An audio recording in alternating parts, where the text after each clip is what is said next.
যারা সমাজের মধ্যে খুব নিকৃষ্ট শ্রেণীর মানুষ, যাদের চরিত্র ভালো না, যাদের স্বভাব ভালো না, যাদের আচার আচরণ ভালো না, কিন্তু মানুষের সামনে যখন তারা কথা বলে এমন ভাবে কথা বলে মনে হয় আসমানের নিচে জমিনের উপরে তাদের মতো বুজুর্গ আর কেউ নাই।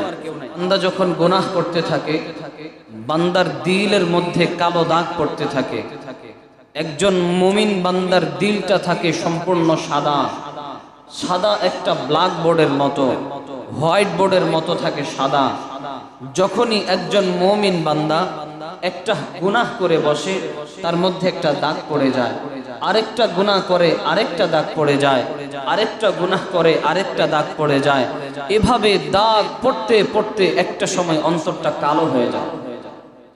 তখন আর হালাল কোনটা হারাম কোনটা সেটা তার বুঝে আসে না, কোনটা ভালো কোনটা মন্দ সেটা তার বুঝে আসে না। কোনো একটা কাজ সে ঠিক মতো করতে পারে না।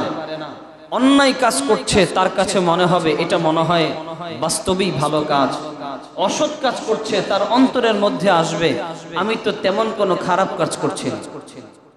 এই জন্য আমরাও দেখবেন সমাজের মধ্যে এমন কিছু মানুষদেরকে দেখি যারা সমাজের মধ্যে খুব নিকৃষ্ট শ্রেণীর মানুষ, যাদের চরিত্র ভালো না, যাদের স্বভাব ভালো না, যাদের আচার আচরণ ভালো না, কিন্তু মানুষের সামনে যখন তারা কথা বলে এমন ভাবে কথা বলে মনে হয় আসমানের নিচে জমিনের উপরে তাদের মতো বুজুর্গ আর কেউ নাই। কথা বলেন, এমন মানুষ আছে না নাই? আসল মন ঘটনা কোন জায়গায়?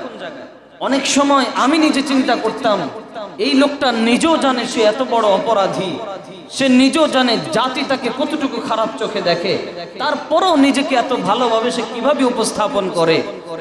আমি গবেষণা করে দেখলাম আসলে বিষয়টা তো তা না। আল্লাহ রাব্বুল আলামিন তো বলেছেন, যেই ব্যক্তি গুনাহ করতে থাকে, গুনাহ করতে করতে অন্তরটাকে কালো করে ফেলে, ওই ব্যক্তির অবস্থা এমন হয়ে যায় সে সত্যকে আর সত্য বোঝে না, ভালোকে ভালো মনে করে না, মন্দকে মন্দ মনে করে না। কোরআনের মধ্যে আছে সুম্মুন বুকমুন উমিয়ুন ফাহুম লা ইয়ারজিউন, ওরা বধির, ওরা কানে শোনে না, ওরা বুকমুন, ওরা বোবা, ওরা সঠিক কথা বলতে জানে না। এমন কি এমন অবস্থা হয়ে যায় সঠিক জিনিসও তারা দেখে না, অন্যায় জিনিস তারা দেখতে থাকে। ফাহুম লা ইয়ারজিউন, একটা পর্যায়ে তারা দ্বীনের পথে আর ফিরে আসতে পারে না। দ্বীনের পথে ফেরার তাদের আর সুযোগ থাকে না। কেন থাকে না? তার দিলটাকে আল্লাহ তাআলা মোহর মেরে দিয়েছেন। খতামাল্লাহু আলা কুলুবিহিম ওয়া আলা সামইহিম ওয়া আলা আবসারিহিম গিশাওয়া। আল্লাহ বলেন, এমন ব্যক্তিদের অন্তরের মধ্যে আমি মোহর মেরে দিয়েছি, আমি তাদের শ্রবণ শক্তির মধ্যে মোহর মেরে দিয়েছি, আমি তাদের চোখের মধ্যে মোহর মেরে দিয়েছি, প্রত্যেকটা জায়গায় আমি মোহর মেরে দিয়েছি। তারা আর সঠিক কিছু দেখে না, মন্দ কাজ করে এটাকেই মনে করে যে নেক কাজ, খারাপ কাজ করে এটাকেই মনে করে নেক কাজ। এজন্য গুনাহ হয়ে গেলে তওবা করে ফেলতে হবে। কিন্তু খবরদার, গুনাহ করার পরে বান্দা যদি তওবাও না করে, ওই গুনাহের একটা বিপদ, গুনাহের একটা ক্ষতি বান্দার কাছে আসবেই আসবে, কোনো সন্দেহ নেই। আগুন জ্বালালে গরম আসে, আগুন জ্বালালে গরম হয়, অটোমেটিক চতুর্দিকে গরম হয়ে যাবে। কেন? আগুনের প্রভাব।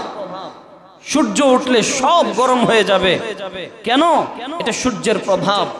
পৃথিবীতে প্রতিটা বস্তুর প্রভাব আছে, তাহলে গুনাহের কেন প্রভাব থাকবে না? গুনাহেরও তো একটা প্রভাব আছে। বান্দা যত বেশি গুনাহ করবে, সেই গুনাহের প্রভাবগুলো আস্তে আস্তে বান্দার মধ্যে ছড়িয়ে যাবে।